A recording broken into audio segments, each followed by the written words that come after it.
Welcome to the Regen Brands podcast. This is a place for consumers, operators, and investors to learn about the consumer brands supporting regenerative agriculture and how they're changing the world. This is your host, Kyle, joined by my co-host, AC, who's going to take us into the episode. On this episode, we have Cody Hopkins, who is the CEO and founding farmer at Grass Roots Farmers Cooperative. Grass Roots is supporting regenerative agriculture with its 7-species lineup of regeneratively raised meat products.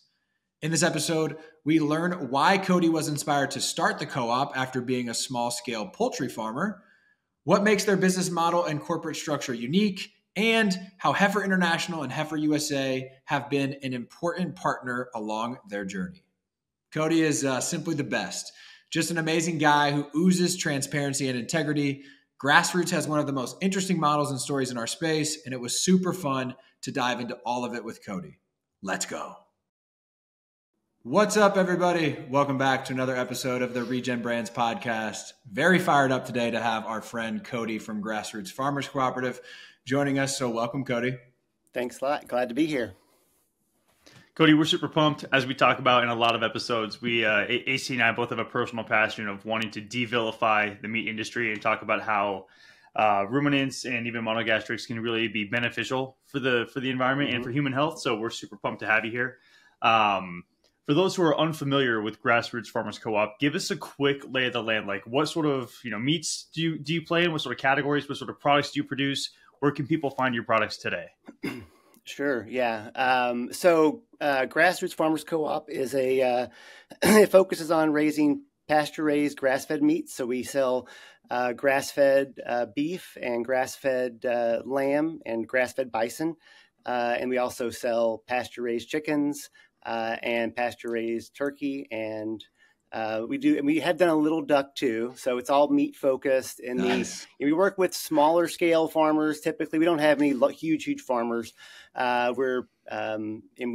We mostly go direct to consumer, but we also have some wholesale business on the side that goes into, with like white label programs, whether it's other e-commerce companies or other, we do a little bit of food service here and there. We don't have any presence really in the retail side of things, out on store shelves and grocery stores. We've dabbled a little bit in that, but never really. We're not really on the shelves of many stores at this stage. Gotcha. Not yet. Not yet. I think not yet. Yeah. I counted. I'm listening to this show and it scares me off from doing that, actually. So, well, hey, we want you to walk into that situation with both eyes open. So if that punches for you a little bit and gets you to focus somewhere else, like that's okay because retail's a scary place. But I think I counted 6 different animals. I guess, maybe 5.5. You said little duck. I'm not sure, if that's we don't have to make a joke about little ducks. But that's a lot. That's got to be complicated. I can't even imagine like the regulatory, the sourcing. It's a lot. So we're excited to learn more. It's going to be interesting. Yeah. Yeah. And we're definitely we take on hard problems. That's something that I have a passion for, clearly. And, we've definitely along the way learned everything. It seems like the hard way probably twice. And we are vertically integrated. We're not like going out and just buying, packaged or cases of chicken breast and then reselling those. We actually are vertically integrated. We're coordinating all the way through from the production side up through the processing, actually own part of our processing company. So it is a pretty complicated operation. Yeah. Amazing. There's so many pieces I'm so excited to unpack and just, pumped to have you with us, Cody. This all started with your farm, with your family farm. And I think we were talking about, I think this is our first co-op. Just take us back, man. Where did this all start and kind of give us the origin story? Yeah. So my wife, Andrea, she is really the farmer on our farm now. She runs the farm. She's amazing. And I get to see her drive by out the window and stuff and then help out on the weekends. But we're both first generation farmers. We didn't come into this with a plot of land or anything. So this was back in 2006-07 range. Got inspired by Joel Salatin, Omnivore's Dilemma, so many farmers in this space that period. There's a lot of folks who got inspired by by Paulin's, dominant for dilemma, and that definitely was our case. And so we were both kind of freshly out of college, had just kind of met, and we were like, well, we'd love to stay in rural Arkansas, find a way to make a living. We both were into food for different reasons, whether it be health or environment. Food just touches everything, as you know. Whether it's health, environment, economic development, all those kinds of things. So we sort of latched on to farming and launching a direct-to-consumer farm business direct marketing farm business, where we set it up, leased 40 acres from a neighbor, started doing some pasture-raised chickens, really following the Salatin, book of, the You Can Farm book, and jumped into it and started going to restaurants and selling in local restaurants in Arkansas and going to farmers markets, really beating the pavement. It wasn't too long into that journey where we started to realize that we'd add some more species, and we were starting to see, oh my gosh, there are all these hurdles to being able to get product from farm to market. And whether it's processing, hey, Cody, real quick. Yeah. I sorry to interrupt, but you mentioned the pasture-raised chickens, and I think this is a good consumer question. There's free-range chicken, there's pasture-raised chicken, there's regular chicken with no claims. Yeah. Give us a quick understanding, what do you have to do to qualify for pasture-raised? And sure. Is that exactly what your farm's doing, or how does raising chickens on your farm look like, or what? So on our farm and all the farms that are part of Grass Roots, because we all have the same common standards and production practices, so they are in mobile pens, and they spend the first couple of weeks in a brooder where until they get a few feathers on them. We put them out on pasture. And they're moved every single day to fresh pasture. And so, and they never go back over an area more than once a year. And so you get this great fertilization. The animals are moving and getting fresh grass to eat. It's cleaner.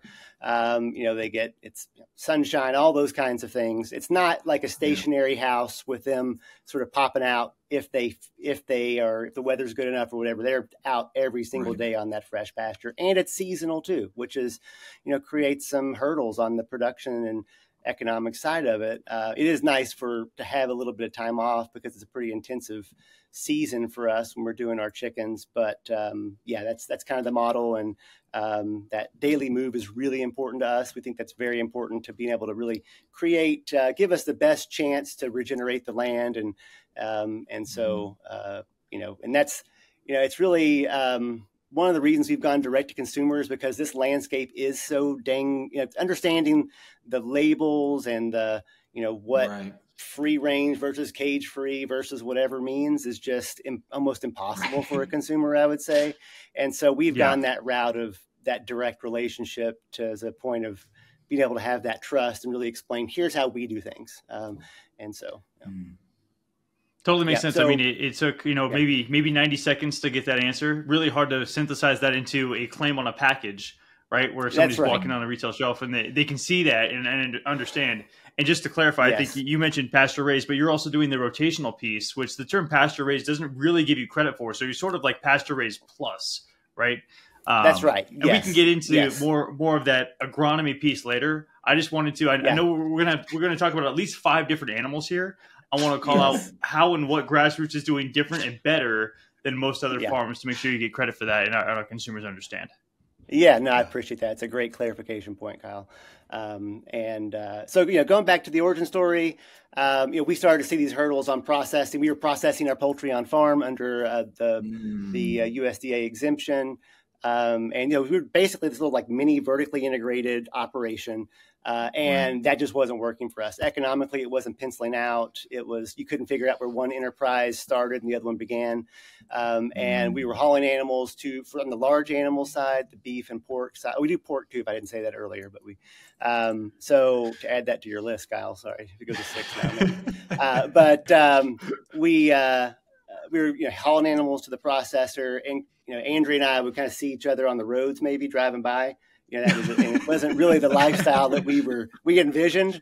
And so at the same time, we had developed a really great community of other farmers that we were, we'd work with at the farmers market, or we would maybe share a load of feed. Like they would get half the load of feed and we get the other half to help sort of balance out cash flow and those sort of things. And that's what, and it may even like share a market opportunity or a load of animals going to the processor. And so we started to see like I'm bent towards like collaboration in general, but that seeing that in practice really started pushing us to think about, is there a cooperative model that would allow us to, have a more sustainable model for our farm and our community here, and address some of these issues where the farmers could really focus on being great farmers. And then there'd be, over time, what it's kind of developed into is hiring professional people to run marketing, sales, distribution, customer service, but not have the farmers lose ownership of that. And so not require the farmers to run and understand have the expertise to do all those things, but to have a stake, basically to still have ownership of that entity. So that's what led to eventually our co-op getting founded in 2014. So we've been around for just under, just under 10 years now. And it's been, a real learning journey for us along the way. So Cody, I'm trying to put myself in your shoes and get to that inflection point, right? And the background makes complete sense, but how do you do the initial, and this is like a super nerdy business question, like how are you thinking about type of entity? How are you thinking about critical mass of supply to like really pull the trigger? Like, did you have a certain number of animals? Like, did you know it was going to be a co-op early on? Like, how are you thinking about it organizationally, even in those early stages before you pulled the trigger? Well, so I would say that definitely, there wasn't enough. Whatever I was thinking back then was wrong, I guess. It's the first thing. Welcome to the club, brother. I mean, so it's sort of like, so I have a degree in physics. I'm a math person by nature. I'm oriented that way, which is great. It helps me out. I did not come into this with an MBA. So I'd say I've learned it, through the School of Hard Knocks. Right. So, so came into this, like looking, I mean, definitely, I was inspired by a couple of different groups. One company, actually, a company called Zingerman's. It's kind of a weird connection, but they're an amazing company. Be a great company to have on here, actually. Out of Ann Arbor, Michigan. Really interesting business model where it's a community of businesses that are all sort of have these shared ownership structures. And so I came across them, read a couple books that one of the founders had written that really got me thinking about like different business models and ways of structuring that could help help solve some of these challenges that we were facing. We also did we ended up getting a VAPG grant from the USDA to do a feasibility study on this. And that was helpful in kind of putting together some financial models. But, so there was just kind of like a general like desire to want to collaborate, plus like a few like inspirational models that I had come across. Another book I read called Small Giants that I thought was really interesting. And certainly was familiar with Organic Valley but there are very few young co-ops. Like you don't find producer co-ops, especially in the ag space. I mean, Organic Valley seems like a new one, and they started in the 80s, right? Yeah. So those things were going on. Plus, there was we saw as we were having these conversations. We had a conversation with Heifer International, which I'm sure we'll talk about through this interview. And they came to us looking to, they have a domestic program under Heifer USA. And they were looking to make some investments in the regenerative ag space to help small farmers. And they are also they're known mainly for their international work, but they do, internationally, they do a lot of work with co-ops. So that's a model they're pretty comfortable with. And it's a way for them to make an investment into an entity that has the ability to make that sort of, lift all boats. Right. And so, that kind of was another sort of thing that was like, that fits too. And then we had a customer come to one one of the farmers that was part of the conversation and want to place an order for, I can't remember how much chicken it was, how much pasture chicken it was at the time, but it was a sizable amount that none of us could produce on our own. And at that time, like probably the biggest volume. So it was really a customer, like that demand piece was also a big galvanizing factor in that moment. Yeah. And so it was several things that came together that sort of gave us the confidence to like make the jump into doing this.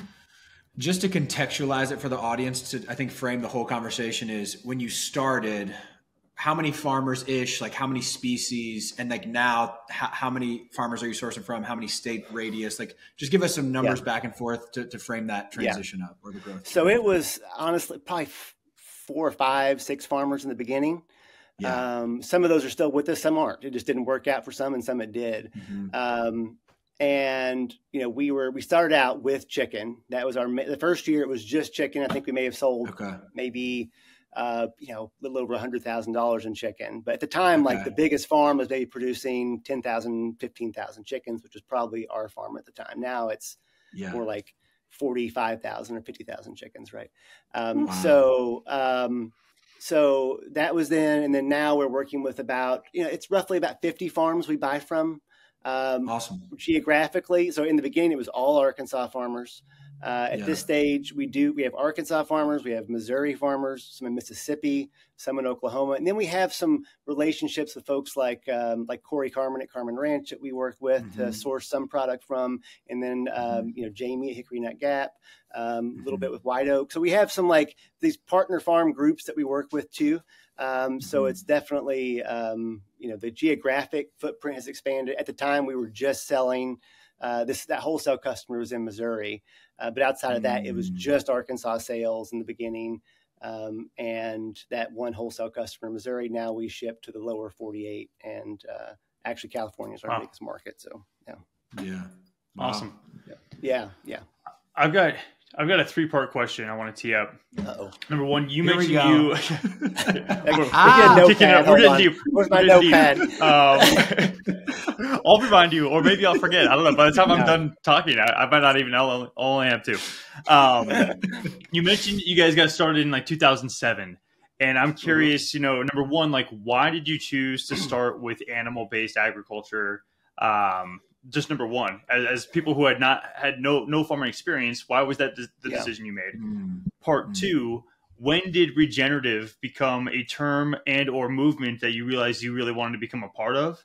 And then part 3, and you sort of touched on this a little bit with the last conversation piece, is like, what did the standardization process between all the different farmers and all these different, you know, meat types, what did that look like, especially without a certifying body? Because I'm assuming that must have been somewhat complicated. And how do you convince the others, like, hey, you want to be raising animals this way? Yeah. Wow, those are 3 good questions. Okay, so the first one was, why did we start with livestock? One was because of, you know, we read The Omnivore's Dilemma. That was, you know, clearly that was a lot about livestock and like the challenges and the problems with the livestock industry. Another big part is we live in the Ozarks. It's not like super fertile soil.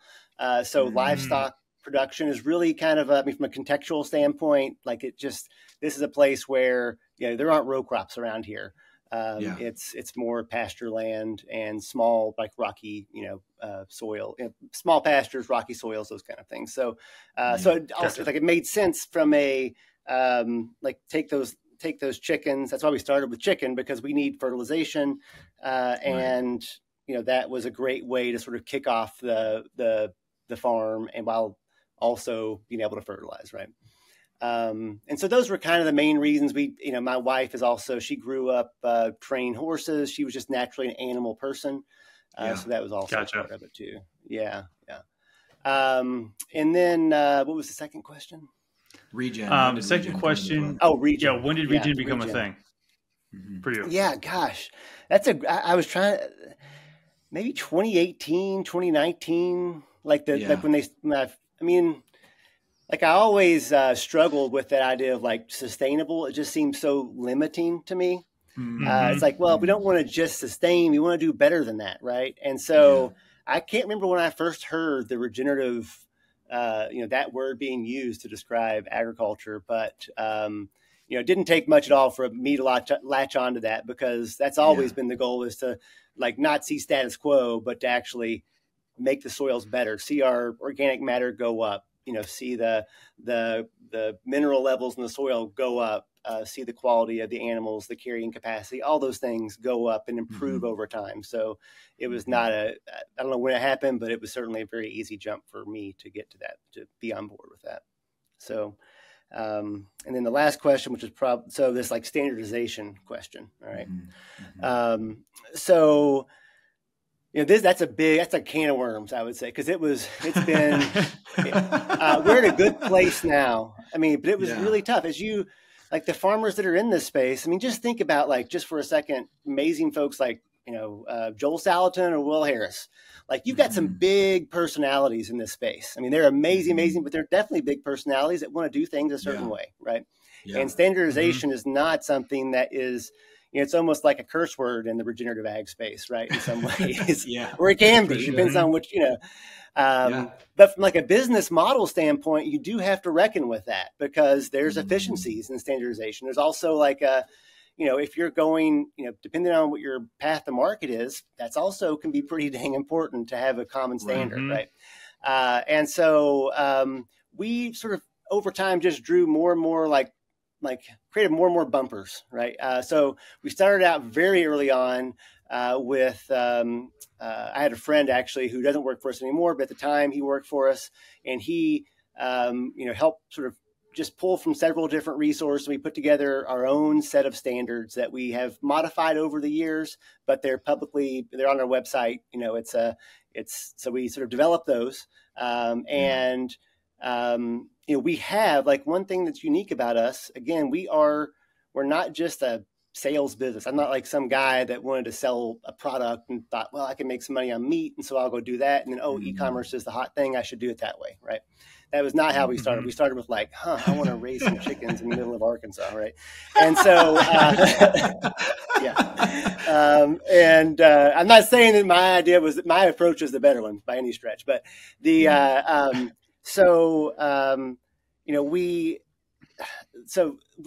knew we had to have standards, and we came at it from a standpoint of like, let's get some things, down, make it public, and then we'll adjust over time. All right. And we, whether it be, so the standard part hasn't been super hard. There have been times in the early days where, like, hey, this farmer was not willing to move his chickens every day, and so sorry, we can't buy those. And and at that point, as we were figuring it out, there were a couple times that, like, we would buy the chickens, but we would like donate them somewhere. All right, and those were really tough times. Really tough times. And same thing on the processing side. It was very difficult. Like, I remember a period where we couldn't get our chickens plucked properly. And so, I was jumping in, at the processor, trying to help them get equipment and all those kinds of things. And again, like, we would take product and, it wasn't meeting our standards. So we would donate that. Right. So over time though, we've been able to get more and more specific on those things, have, head off those conversations on the front end. And then back to what I was saying a second ago, we're different from other companies because we have a department that is on the live animal side that works with the farmers to ensure that they are meeting the standard. They have the resources they need. They really understand what is expected, and they're out visiting those farms a couple times, once, twice a month, sometimes more than that, depending on what stage they're at. But then we also have to get standardized on what's a volume that we are willing to, because we don't have especially on the chicken side, right? There's not like a pool of production. And certainly back at that time, there wasn't a pasture bird either to go pull some product from. Every farm was a startup and a scale up for us on that front. And that's kind of been the way it's operated. And so early on, we would work with a farm that raised 1,000 chickens a year. Now, if you're going to be part of our core program where we commit to buy what you produce, it's more like you probably need to be in the 20,000 bird range to be able to make it make sense, because we have a common pay rate that we pay to all of our farmers. We don't pay different based on scale and those kind of things. It's a it's a cost of production model. Like our payment structure is based off of cost of production with those farms. So we're working with them to understand their financial situation, taking pictures from various farms, and then building a farmer pay strategy that's based off of that. That is super interesting, and I want you to talk about that more. I want to interject with one question, because what Kyle's going to want you to do is pull up every single species PDF and walk through the agronomics line by line. So before we do that, all right, hold on. I'm going to ask the Anthony investor question and just say, Cody, in a simple fashion, maybe with not all the detail, describe the corporate structure for everyone listening, right? So we have the co-op, which is really sales and marketing focused, some technical assistance, maybe some other things you haven't listed.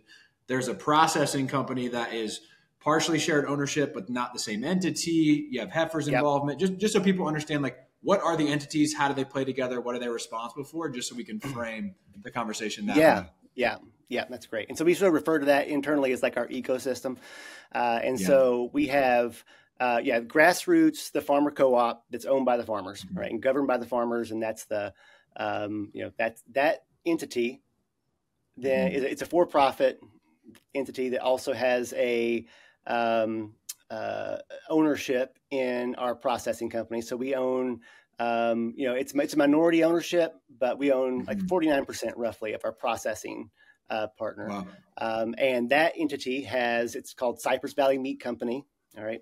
And that company they're amazing. You need to have them on here at some point. But they are, so they operate one poultry facility, federally inspected, 2 red meat facilities, and then they have 2 custom facilities they operate. And so, and that poultry facility was actually... Oh, the custom. What is custom? Yeah, what does custom mean for the layperson? So custom exempt is not inspected by the USDA, and so it's really for, like, if someone wants to harvest their own animal, they can take it there. They can take a cow there, or if they wanted to sell someone you want to sell your neighbor a whole animal and they want to have it processed, or you can get down as you can break it down to a quarter. It's like quarters, halves, and wholes. That's what you can sell. But basically, the idea is that you're not actually selling the meat to that customer or that neighbor. You're selling the live animal to those, say, 4 neighbors, and then they have to call the processor and give the cut instructions. And so they're smaller plants, really small, but they provide a really important service to especially local rural communities to give some processing without all the additional cost and overhead associated with being federally inspected. And is everything the co-op purchases like a live animal purchase that's going through Cypress Valley, or is it that plus it goes through maybe some other processors as well? Just like articulate that for them. So the vast majority, 95, 98% goes through Cypress Valley, those 3 federally inspected facilities. We do, in the case of some of our partnerships, like with, Corey Carmen, they'll have them processed out, harvested there, and then we bring the primals back to get those cut up and then packaged. And then we might do a little bit of value added stuff. Worked with Mark Keller of Keller Meats, previously Keller Meats, I guess, to do some like corned beef for us and those kinds of things. So a few like value added products we've done outside that aren't in Cypress Valley's lane, we've done with other folks, but by and large, it's all done there. Cool. First, I want to give Cody credit for answering all 3 of my triple question without a notepad, and very, very well. So great work, Cody. They weren't related either. I couldn't I was trying to figure out the through line, but well, in my head they kind of were, but I guess it didn't come off the right way, and that's fine. That's totally fine. AC is normally right. I would want to get into the agronomy on every single different animal, but that's going to take up way too much time. Instead, what I'd really like to understand better is, the standardization process to me feels really difficult, and we have these certifications today. So, Cody, I'd like to get a better understanding of what your relationship with certification is today, how you feel about the space, why, to the best of my knowledge, there's no certification yet or verification for Grass Roots Farmers Co-op, which is totally okay. I'm wondering why that decision has been made, if there's something in the future, and if not, why? Is it capital? Is it you don't believe in some of the requirements? Walk us through your relationships with the certifications. Yeah.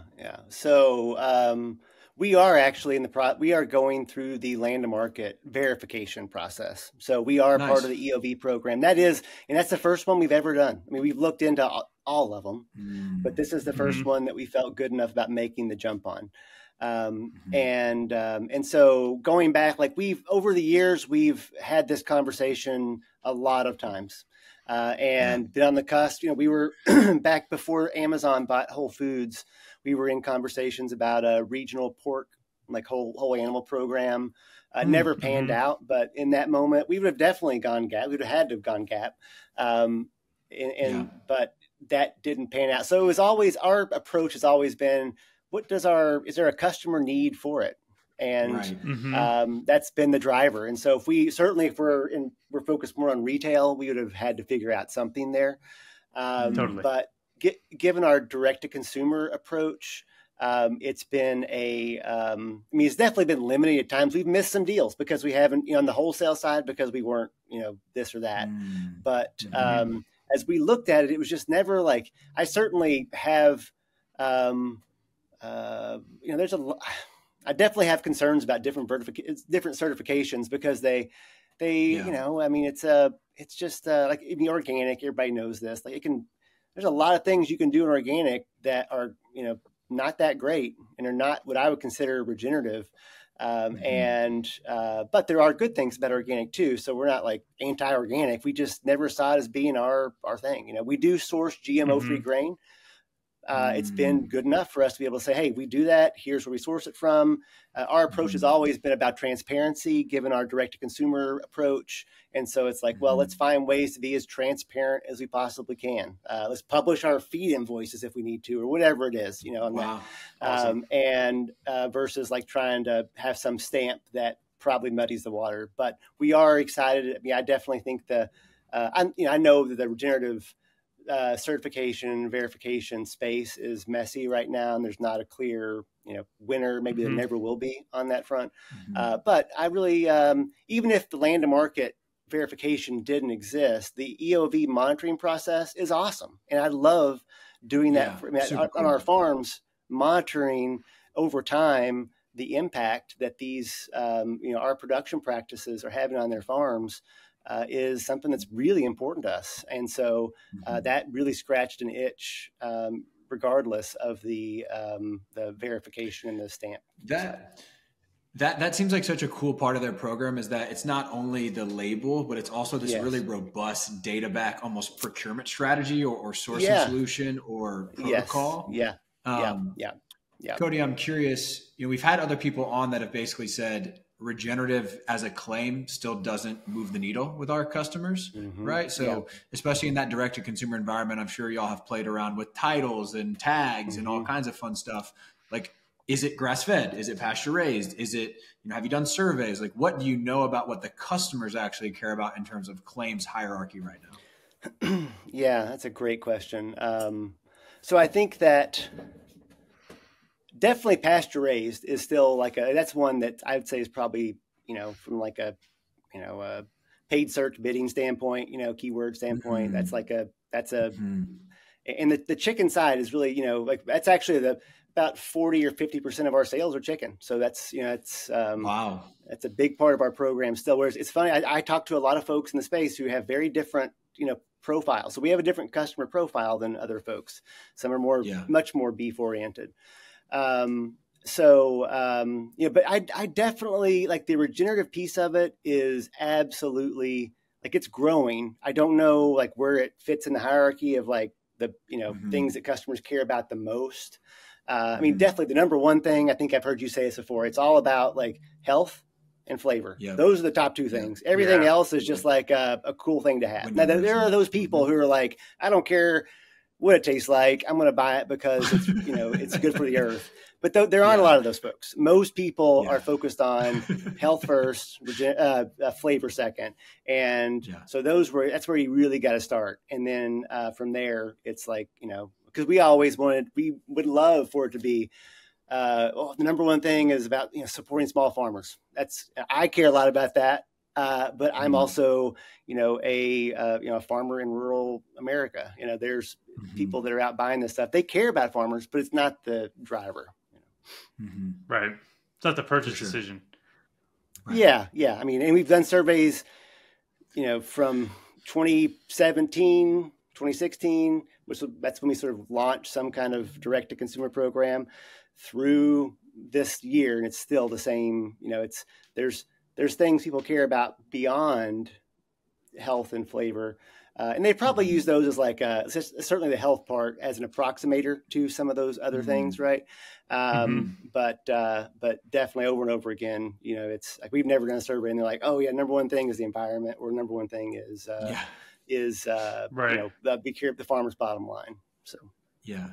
On the health front, how are you communicating that attribute or that value proposition to your consumers? Has Grass Roots Farmers Co-op participated in any of the super cool data that's coming out now with like the differences between pasture raised and conventionally raised meats? Are you kind of using some of the other correlative data? How are you explaining the health benefit of your products versus rest of industry? Yeah, great question. So we've done a little bit of both. So we're definitely using some of the information as it comes out to help sort of back up, what we believe and see. And we've also done actually our own testing, like sending off samples of our meat to lipid labs to have them tested and see, what the difference is. Then we take those tests and hey, here's what we're seeing. Show that to customers, right? And so cool. Now, I definitely we could definitely get better on that front. I love, the stuff that Dan Kittredge, is that his name, is doing, like some of the Bionutrient Institute maybe, or whatever it was called. That stuff is super. I think that could be a real game changer for this industry. I mean, because consumers really, really care about that. Health is as you both know, it's a huge driver of purchase behavior. And so if there were a way for folks to really see and it'd be just really black and white and easy to digest, I think that could be probably one of probably the biggest, in my opinion, needle mover for this stuff. So. Totally. And it's just so annoying and frustrating that the way our food system works in the United States is that it takes small brands and small companies to do this research to tell consumers. It's like, could you imagine if our regulatory bodies did this for us so that consumers could make that decision because that's it's the right thing to do and the government cares about health. It's really sad that that's not the case. So kudos to you and the team for leading the charge. Yeah. Well, that's what happens when you have so much money in politics. I mean, really, that's what, I'm not going to get on my FCC versus Citizens United, man. Totally agree. That's where it all starts. Yes. Yeah. We got to flip that decision and everything changes. Yes. Yeah. Yeah, that's right. And so that's at the end of the day, it's the good thing is we still have a society where people can choose what they want to buy. Right. So that's awesome. Yeah. And that's what we got to focus on. Yeah, agreed. One comment and then one question. The comment on the nutrient density piece is, I'm always beating the dead horse of we need more capital allocation downstream into brands. That isn't just pure investment. That could be one of these foundations that really cares about Regen Ag, investing in nutrient density testing for this cohort of amazing regenerative brands. So it's not Grassroots paying $50,000, $100,000, whatever it is, right? And it's a pool of $1 million, $5 million that gets divvied up to do this research. And I still think those names get thrown out there all the time, like Dan and Bionutrient, like what Eric's doing at Audacious, like what Tina Owens doing at Nutrient Density Alliance. We still need millions of dollars put into those people's hands and other scientific bodies' hands to actually create this robust data set that can back up claims from a regulatory perspective. So that's my soapbox on philanthropic capital funding nutrient density. AC, I just want to spin off on that real quick also, just to, I don't mean to interrupt. If we could utilize the philanthropic dollars that go to disease prevention and funnel it towards what AC is talking about, like the amount of potential good is extraordinary. So just want to call that out. Like think about the tons of millions of dollars going to all this disease prevention. to quote, find the cure, when really it's preventative. And if we could eat more nutrient dense food, like that solves the problem. So that reminds me a lot of there was a quote in, I think it was maybe The Omnivore's Dilemma or one of Michael Pollan's books about it, where he talked about in the 50s, we spent about 20% of our income on food, or 18%, and about 7 or 8% on healthcare. And today that's totally flipped. And, we're spending close to 20% on healthcare and less than 10%, like 7, 8% on our food. And I mean, it's just crazy to me. It's crazy. Yeah. The question, you brought up the farmers a couple of times recently here in the conversation, Cody, and something that's kind of tied to the agronomics that I think would be cool. That's a business question, is really articulate for us, what's the average farmer profile that y'all work with? And let's just do chicken, because for simplicity's sake, I think that's a good way to go. But you mentioned 20,000 birds. Like, how much acreage does that person need to have to do 20,000 birds? What other things like fit their profile? So I just think it's always cool to understand kind of, you're working with all these smallholder farmers, but what do they actually look like? What are they really doing? Right? Yeah. So if they're just doing chicken and doing, say, 20,000, I mean, a good rule of thumb is around 700 to 1,000 chickens per acre. So I'd say 30 acres to do 20,000 birds, and it might be good to have a little bit, maybe 40, just to have a little bit of, depends on how flat and even it is and whatnot. But if they're doing like beef, obviously it's a lot more land, and probably closer to, a couple hundred acres in our neck of the woods here. But we do have a lot of farms who are, or our chicken farms are, I think we have maybe 12 to 14 of them. And they are those smaller footprints, except for, say, our farm. We also Heifer Ranch, which is a savory hub that's part of Heifer USA, produces some chickens for Grass Roots. Nice. And there's probably one more farm that's like diversified, that has multi-species, like that sell to Grass Roots. Those are going to be your bigger operations. But we do have we work with some farmers in Missouri that a lot of them have maybe 45, 50 acres. And that can work for poultry. And in those scenarios, we do have, with those farmers, most of them are getting into the chicken business because they want to, the reason they're doing it is because they feel comfortable with Grass Roots buying their product, right? They have an outlet for their product. They're not, most of them are not folks who are also wanting to go sell those chickens someplace else. Now, we do have producers, we do have some farmers that like on the beef side, that might sell us, 10% of what they produce in a year. And that's great. Right. That works off. We like being a piece of of their sales channel and not 100%. But in some cases, we, for a species anyway, we're 100% of what they, but we guarantee contracts. We give them every year. They know what they're going to sell to Grass Roots at the start. Basically. Across all species, Cody, or just chicken for the guaranteed contracts? We are so I would say 80 to 90% across all species. And then there's some that's some flex, right? Yeah. And that cost-based you have a better term for it. The cost-based production price or model, does that apply to all species as well? Yeah. Or okay. Yes. That cost of production model is, in the beef side, there is a little bit more of like a informal like index that kind of gets established across the grass-fed beef industry. But definitely on the pork and chicken side, we're in turkey side, we're definitely doing, it's very like it's all cost of production focused. So, and that's why, so one reason why we have that live animal side is to help push for efficiencies. Like, how do we get more efficient? And so whether it be, some better feed rations or some adjustments to the infrastructure, like the kind of infrastructure we're using, or, some changes in just how the farmer is brooding the chickens, all those kinds of things.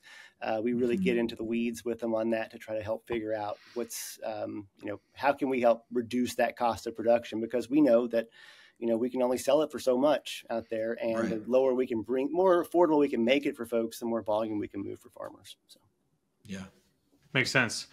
I want to take it. This is like role reversals for me, so it feels weird. I want to take it to more of the brand side. Sure. Usually AC drives us to the brand, but from a retail perspective, like, it's really simple to talk about differentiation. And you'd mentioned that Grass Roots is now shipping to all lower 48. There are a number of other DTC meat companies out there. How are you differentiating yourself, in that ecosystem? And why would somebody want to choose Grass Roots over some of the other competitors out there? Yeah. So, when I think about the folks who are really competing on a national level, all right, most of those competitors that we see are, in some cases, they'll buy from us, right? And so, like, we position ourselves like we are the farmers. Like, we supply a lot of those folks with the product they sell. And so it's that's and again, like, how well that works, I mean, we're not the best marketers in the world for sure. We didn't come into this as marketers, right? But it's certainly gotten more challenging to differentiate over time, right? There are a lot of sort of regional, smaller, which more like farmer-driven D2C companies sprouting up, or folks just going D2C, right? Right. On that front, we're supportive of that. Like, honestly, like, buy from them if they're in your region. Like, buy from them. We want to support those folks. We want to see those folks thrive. I don't see that they're peers. They're partners for us in so many different ways. And same thing with, like, if a customer can buy. So we're just like we're really, like, we over-index on pro farmer. Like, buy from your farmer, know your farmer, and get as close to your farmer as you can. And that's really sort of our positioning. And we also do things like, we committed to we're in a small market here in Arkansas. And really, if we wanted to, like, do a regional play for ourselves, we didn't want to go direct to consumer. We didn't come into this wanting to be a D2C company. We were hoping we could do it all wholesale, but we're in such a small market, and working with farmers that aren't super scaled. So we didn't have like a cost advantage. And so, and we're like in the Texas market, and Kyle, as you know, I mean, like, we're not too far away from Texas, but if you're not in Texas, you're not local to Texas. Right. And so, so that's, we ended up making the decision at some, like, 2017, 2018 range. All right, we're going to have to go national and be a national brand of some kind. And so, that was a moment where, it was a big decision, and it was, I didn't really understand all the implications at the time, but it was certainly a big change. And I think we do have a story that resonates with folks, especially from that sort of, like, we're trying to rebuild the food system in a way, and we're actually, like, the hardest thing, the thing that's frustrated me over the years is just like we're doing the really hard work. Like, we're actually investing in processing. We're investing in farmers. We're helping farmers get access to capital. We're helping them improve their production models. We're helping them source chickens, or, we're doing all kinds of things to help build the food supply chain that other companies and competitors in our space they don't do that, but they piggyback off and use that same kind of messaging. And it's awesome for them if they buy from a good sourcing standpoint. If they source from, like, the right kinds of farmers. And that's we've tried our best to communicate that message, and it's it's resonated. Anyway. Yeah. We could name some names there. I won't. And it's different. It's different context, just like the agronomic piece, right? And what? Go ahead. Sorry to interrupt you. One thing I will say is that we've, as I mentioned earlier on the call, we've had an amazing relationship with Heifer USA. You read my mind, man. That's what I was going to tee you up for. They funded us.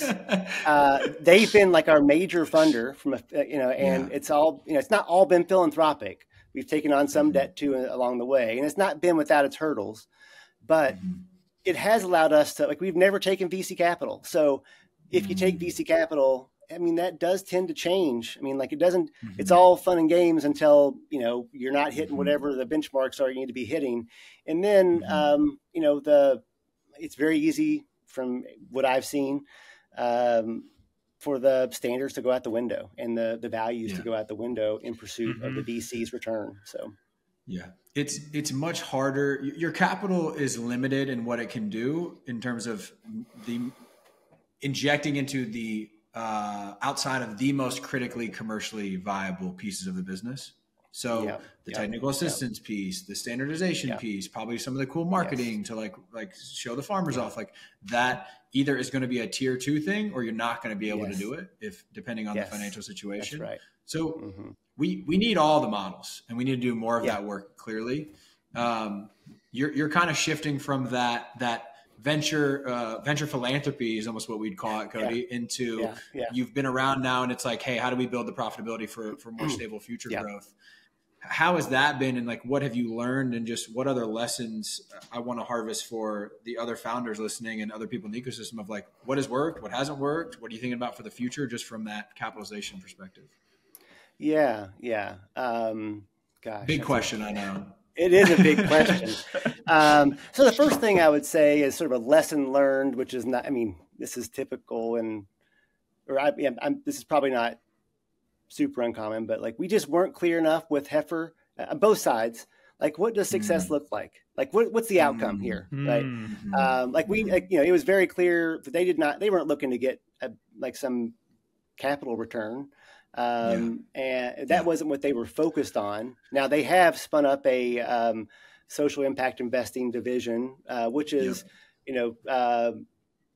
very friendly funding that has a different approach, and they do want to get that back. But at the time we started working with Heifer, that was not in place yet. And so it was all about like generating farmer impact, more farmers, right? And that not getting clear enough on like what does success really look like here on that front, because it wasn't a 10x return on capital, it was a 10x return on farmers, right? Which is awesome. Like that's amazing. Which is so awesome. It is. Yes. But that also put us in a mindset of like we got to grow, right? And that's the number one thing versus profitability, right?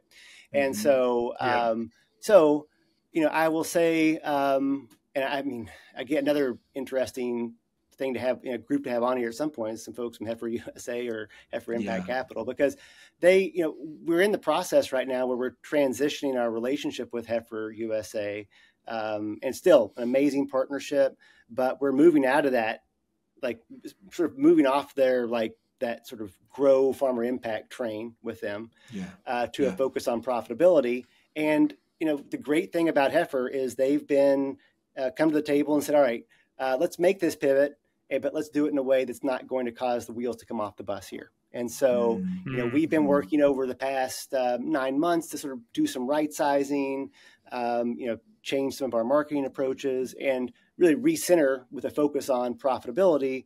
No profit, no mission is kind of our mantra at the moment internally. And it feels great. And it's been tough at times for sure. But I do have to give a lot of credit to Heifer as the way they've sort of come to the table and helped us sort of navigate this. And there was no playbook we had for this. So, we've been sort of figuring things out along the way with Heifer. As a sort of a sidebar here, when you were talking about structure earlier, we talked about that processing business. So Heifer has also invested in that processing business. So they do have, a equity investment in that processing business. They do not have an equity investment in Grass Roots.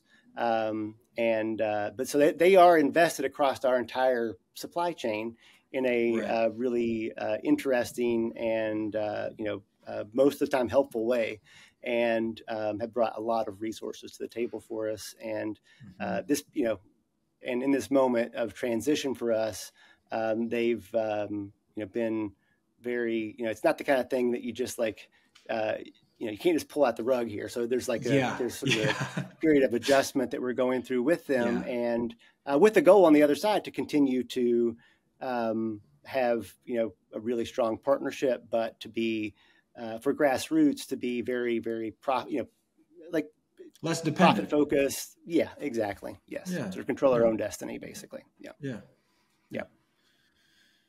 one of the underlying themes of I think this whole podcast is like the importance of partnerships. Starting with just your neighbors when you're getting going and splitting some of like the cost of grain and like that. And I think for young startup companies who are trying to do things the right way and bucking the system, those partnerships are so crucial. And we all know that the capital intensive processing facilities. I mean, it's impossible to do that on your own. So awesome that you had the partnership experience you've had from both like a neighbor, other farm perspective, and from a financial partner like Heifer. That's really, really cool. AC, you sort of talked about the financial future. I want to take it to kind of the future for Grass Roots. We've talked about, I think we're up to 7 animals now. Maybe there's some other hidden animals in there. I don't know. We talked about savory don't do any fish, and the not yet. Not yet. We talked about laying the market. And we talked about how this podcast has scared you off from retail. So I'm curious from like a future perspective, what are some of the goals for Grass Roots? Is it trying to get into additional animals? Is it looking to expand that DTC, footprint that you already have? Is it, do you eventually want to get into retail, or is it more wholesale accounts? Like what are you hoping to achieve in the next 1, 3, 5 years? Yeah. Good question. Before I answer that, I do want to comment on that relationship comment. I think that's, that relationships in this regenerative space to me, is like, that's actually like a really important thing to hold on to. And like I hold on to and see as like a core value when it comes to like being able to help the regenerative movement get, make progress here. And cause it's just, there's so many important relations, the nature of relationships between like buyers and sellers and, owners and workers and, all those kinds of things. Like, I just think that's something that's really important to being able to make, help make this movement successful, and looking for ways for looking for opportunities for symbiosis and those kinds of things. So just wanted to like piggyback on that for a second. As far as the future goes, we definitely see opportunities to grow our white label program and like our wholesale, and we have really close relationships with our wholesale partners. It's, they're not we have a couple maybe that are kind of transactional, but one of our core values is relationships, not transactions. And so, we really we need that, but we have close relationships with our wholesale partners. And so we see growth on that side. The D2C side, we expect to continue to sort of grow slowly. We're not like banking on some like major, it's kind of a tough environment on that front right now, coming out of, all the COVID and everything else. We had this crazy bump and then some attrition, and then it's kind of leveled out. And now we started to grow a bit again, which is great, but we're not going to go crazy trying to, dump a bunch of money into Facebook or something like that to do that. Right. We also, one of the things that I would like to see us doing is we've always had this dream of having like more regional clusters of farmers where, we've got customers all over the lower 48. We constantly get interest from farmers around the country. We already do have some really important relationships with some farmers in different parts of the country, but I'd love to see us stand up some regional, like co-op clusters that would then be able to like feed that product into that regional market. So for me, I feel like regional, all those certifications and stuff, like it's trumped by a local product, a regional product, I think really helps. So I would love to see us be able to offer more of a regional experience for our customers over time. And, do even like regional marketing, strategies and those kinds of things. So that's definitely something that's on our radar. We're not pulling the trigger on anything big right now, but it is something that, we've definitely got an eye towards and want to move into over time. So. I so love to hear you say that. And I think we've discussed it on a couple other podcasts, but to me, like one of the biggest problems with our food system is the centralization. So to your point, if we can decentralize and feed those regional hubs and keep product that is raised in the Pacific Northwest, processed in the Pacific Northwest, feeding the Pacific Northwest, just as an example, like that is a win on so many different levels. There's less transportation of live animals, less transportation of finished products. We keep, more circular economy, money within a specific region. So I think it's really cool. And if we could pull that off under a single brand, like a quote national brand with decentralized regional hubs, I think that model is going to be what the future needs. And I think that you're not the only individual talking about it. I think that's and that can be replicated over a variety of industries. So just super pumped to hear you talking about that, and would love to see it in the future. Yeah. The branding side of that, like one thing we do already is, every package that we ship out has a farm of origin stamp on it. So figuring out like the branding, way to brand that the right way so that customers really understand that and communicate that story. But I share that sort of enthusiasm and passion you have for it because there's a real benefit. Customers would love to source regionally. I know that. I think we all know that. Totally. The closer, the better. And but there's also a benefit of having like a supply chain that can coordinate at a national level. But say take beef trim, right? You take that, you move that into a certain market. I mean, if anybody's ever had a beef trim problem, probably not. But so you can take that and move that into a different type of market. So there's sort of like just like that to me there's a little bit of that going on now. But gosh, I mean, that to me is like the holy grail for what I want to do in life. So yeah, I don't know how many more Regen beef people I got to tell. Why does someone not call the Whole Foods buyer and say, we will do a national program that's regionally sourced through these processors and these like aggregator brands. Yeah. You can slap the farm of origin or the region of origin story because like you said, local/regional still resonates with the consumer more than regenerative. Whole Foods wants the regenerative piece for their internal sustainability goals and because they support it. It seems like such a layup and low hanging fruit to me. I know there's a mass amount of complexity there. So I don't want to over dramatize that or minimize that. But the thing that's coming to mind in my head through all that conversation is we have to do all that regional work in the constraints of the economic and the retail system that we have to live with, which is it's still got to be a Whole Foods national program and you got to do the sausage making for them because they're not going to do it, but you can source it regionally, right? So it still has to show up because you're not going to get the retailer and the consumer to change that much, but we can. So I think there's like more work to do on the supply side from a workload perspective. And I also just want to call out, I think Grass Roots and other aggregator livestock type brands we've had on the podcast are really good examples of not all efficiency is bad. Not all scale is bad. Like what you talked about, the original problem set as to why you created this co-op is the answer to all those things. It's about doing that equitably. It's about doing that in an environmental friendly way. But those things from a business imperative and just the raw capitalism competition we have in this country, we will have to do those things. And so I get a little weary of some of what I call the regen purist conversations where it has to be small scale. I really push back on that pretty heavily because to compete and to try and eventually solve for accessibility, which we're still really far away from, we are going to have to harness some of those vertical integration, scale, efficiency, things that are not always bad. It's really about, it's just like the cow. It's not the cow, it's the how. It's not that, it's the how. It's done. Yeah, that's right. Yeah, and I think that's where I totally agree with that. And I think,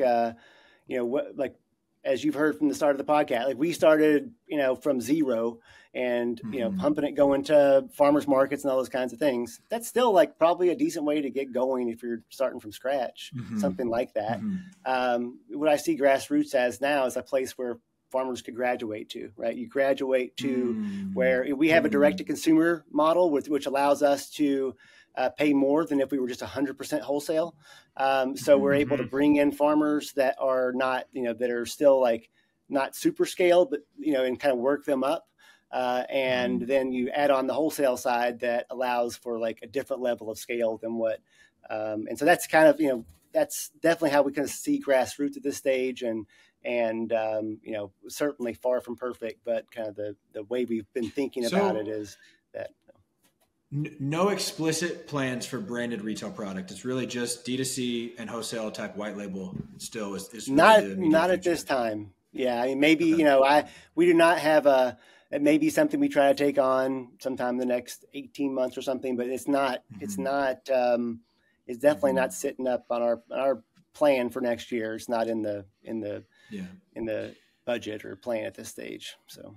I think the challenge there is what you've mentioned a couple of times, and you and I have had a couple of conversations about it, Cody, is the consumer demand and the retailer density isn't there in those markets where your regional local claims would really resonate. So it's really hard to get something like that off the ground from a retail perspective. And it's funny you mentioned the Pacific Northwest earlier. We do have a developing partnership with a group out there that may be a place where we test this the first time. Some sort of like regional Super model cool. that Yeah, so it's it's not like the best place. It's not the most most efficient cost of production area, but there's an opportunity there, I think, and so we're definitely exploring that as maybe our pilot project to expand into a more of that regional marketing approach. That then I think I agree could dovetail into some retail opportunities too that we don't quite see right now. So.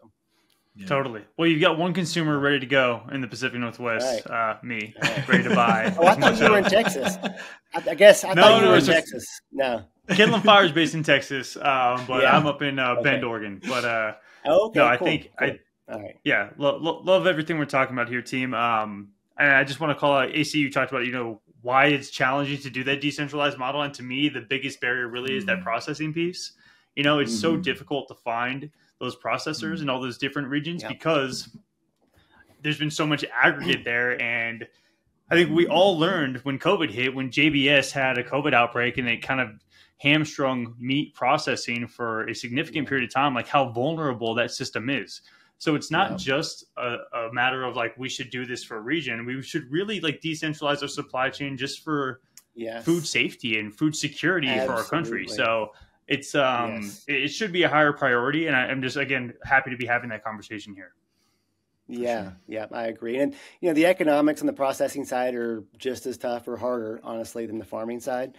It's not an easy business to make pencil out, and it's also like labor and developing a work culture that's going to be really healthy and good for folks and stuff. So our processor does have employee ownership as a part, like they're in the process of adding that. Nice.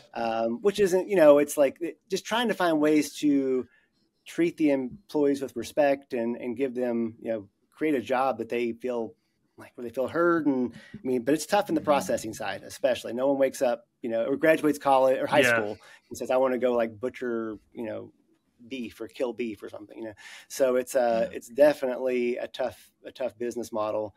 One of the things that we found as successful, like we launched with our poultry processing business, that was a joint venture that was launched from scratch. And so it was zero to, and it took us a while to get to profitability. It's there now. It's, it's not wildly profitable, but it's, and they have an amazing management team on that front. But having an anchor customer to start out with, and then being able to layer on other farmers, that's been really helpful and giving sort of the company a really stable base of revenue, even if it is a little bit lower margin, and then bring on these other local farmers. And so I think, it's and at this stage, that facility is just about maxed out. And so we're talking about maybe an expansion there. So, yeah. Super cool. I want to touch on something that we rarely have the opportunity to talk about, like these different high level challenges within not just the regenerative industry, but, working within the confines of the United States. So I'm going to try to weave this narrative real quick here, just to synthesize some of the challenges we're facing. And 5 questions. As you talk about like building processing facilities that treat their employees equitably, that's going to cost more money. So people are going to have to pay a premium for their food, or what they deem to be a quote premium. But that kind of alludes back to the conversation we had about like people should be paying more money for their food. And when you think about where you're spending your money, would you rather like buy the bottom of the barrel chicken, or spend a little bit more, maybe spend a little bit less money on your medicine cabinet or doctor visits, Yeah. And these are the sorts of like cultural mind shifts that the regenerative movement, like really needs to try to figure out how we can communicate this effectively at every different level, from, legislation to industry to consumer. So it's just a really complicated problem. And I appreciate the conversation we had today, kind of like spotlighting those things individually. Yeah. No, that definitely resonates with me. It's hard to even communicate that story to anybody. It's taken us a whole over an hour to do that here. And so, certainly you can't do it in an email to a customer or something. Right. And so, but I completely agree with you. It's super important. To me, the way to try and sum it up concisely is the regenerative brands and the regenerative ecosystems being built are really having to hold the line of tension between idealism and realism, right? Really well. Yeah. And that line between progress and perfection really, really well. Like the fact that the processing company didn't try and do an employee ownership deal out of the gate shows the perfect example of that, which is it maybe wasn't attainable then, or it wasn't economical then. And, the fact of the matter is we have to make some of those societal changes that Kyle mentioned. And the fact of the matter also is that they're not going to happen quickly, probably. So how do you balance, how do you balance that macro and micro? So we might have already answered this question in the last 7 minutes, but I'll take us home with the final question that we asked everybody for you, Cody, is how do we get regenerative brands to have 50% market share by 2050? I know it's an easy one, so How do we? I mean, it's all consumer to me. It's all market driven. Like we need to figure out some way to convince consumers to vote with their fork. And I think it's going to be about. I think what we touched on earlier in the conversation around nutrient density. I think that has a huge potential to really increase the consumer demand for these regenerative products, because I think that to me is going to be probably, if I had to just pick on the spot here, one of the biggest movers, I would say that honestly is where I would focus. I think that they're figuring out like ways to piece together creative capital stacks, both philanthropic, because I was just, the previous thing you were talking about around like this, like idealism versus like the reality of running a business, right? Heifer's philanthropic funds allowed us to get to a certain scale where we can do, we could like hold some certain values that we probably wouldn't have been able to hold as tightly if we were bootstrapping from day one. And so I think figuring out creative ways to use philanthropic funds to jumpstart or get to a certain place. But that transition is not easy from like philanthropic to, more traditional sources. And so, those are the two things that come to mind, though, sort of a creative capital structures and philanthropic investment on, and then, really figuring out ways to really scratch the itch. Like, what do customers really need to know about these products to increase demand here? And so, I really like the market answer. And I was actually at a meeting in Austin with Whole Foods earlier this week. And before we even started the presentation, they sat down and said, hey, we're really focusing on these 3 pillars. And the first thing they said was nutrient density. And that's the first time they've ever said anything like that to me. And I'm aware of that being like a big priority on their radar. Wow. Yeah. That's so awesome. That's super interesting that, the natural channel leader in the United States, which I don't have a ton of experience worldwide in the natural food industry, but a little bit. And, potentially you could call them the natural leader in the world. If nutrient density is really big on their radar right now, like that's a really good sign. And again, all of the individuals, brands, farmers, whoever focusing on Regen right now, if we can figure out how to pair Regen with nutrient density, that could be the big unlock. So I'm totally aligned with you. Yeah. And I guess I'd add one more thing if I've got time here. I do think collaboration, like finding ways to like collaborate to have a bigger voice. Like that's, one thing our co-op does. Like if my farm were totally solo, not part of Grass Roots, I wouldn't be here. We wouldn't have access to processing. We wouldn't, it's just, there's this idea of, having strength in numbers, I think is important to keep in mind. And so finding ways, we don't overlap, all the farmers in Grass Roots don't see everything the same way, but we find enough common ground to work together and have a way to, punch above our weight because of that. So, I hate to make that comment self-serving, but the last many episodes, each guest has cut a promo for the Regen Coalition unprompted. That's hilarious. Which is exactly what we're trying to do on that front, Cody. So love that. He did not pay me to say that, just by the way. Yeah. We are a co-op, so it's we come by it honestly. Yeah. Well, man, you're living it, and the intention and just the action around all of it is so clear and appreciated, brother. So just thank you for everything that you're doing. Seriously. Sure. Yeah. Thanks for having me. It was great to chat. It was a lot of fun. Super appreciate it. Want to make sure that consumers or anybody who's listening who wants to learn more can go to it's grassrootscoop.com. I already was on the website this morning. They're currently sold out of extra large turkeys for Thanksgiving. Small, medium, large are still available. So if by the time this airs, somebody's looking for a Thanksgiving turkey, you know where to find it. And hurry up, everybody, because Kyle's going to clear out the rest of the duck that's available. Yeah. 100%. Get a ham if you don't find it, or a big chicken. So, All right. Thank you, Cody. Appreciate you, man. Yeah. Thanks a lot, guys. For show notes, episode transcripts, and more information on our guests and what we discuss on the show, check out our website, regen-brands.com. That is regen-brands.com. You can also find our Regen recaps on the website. Regen recaps take less than 5 minutes to read and cover all the key points of the full hour-long conversations. You can check out our YouTube channel, Regen Brands Podcast, for all of our episodes with both video and audio.